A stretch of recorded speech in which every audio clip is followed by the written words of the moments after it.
Good afternoon, I'm Malcolm Jordan and this is your Midday News Fix for Friday the 1st of December. Salaried Medical Specialists Association have settled pay negotiations with Te Whatu Ora, ending months of bargaining and industrial action. Blake Benny reports. More than 90% of members voted to accept the latest offer. It gives doctors and dentists pay rises in line with inflation as requested.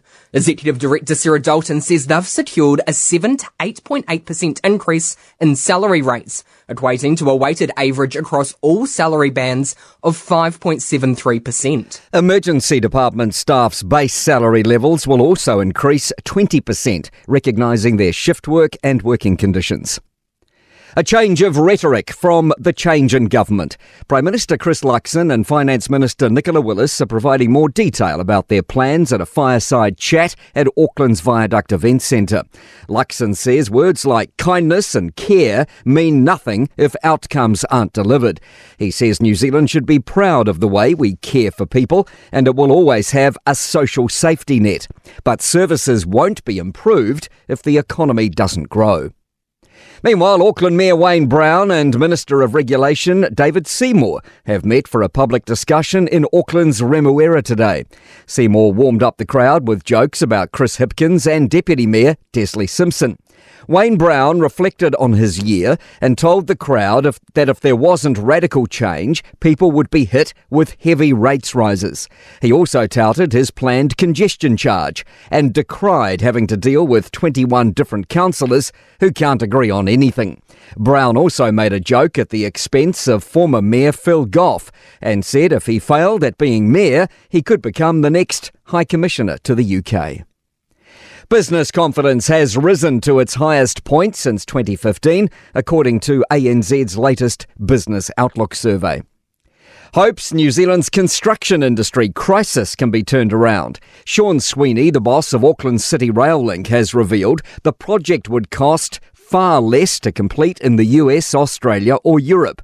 Infrastructure New Zealand CEO Nick Leggett says that's partly due to our geography, but he says there are also factors within our control, like consenting laws and how we negotiate major projects. What we need is a more bipartisan approach to infrastructure, which starts at the political end, but a greater capability within our government to negotiate and to set the scene.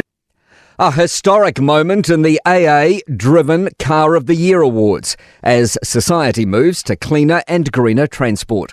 From a pool of hundreds of new cars tested in 2023, the all-electric MG4 hatchback has been selected as the year's best car by a panel of judges. Shane McGowan, the frontman of the Celtic band The Pogues, has died at the age of 65.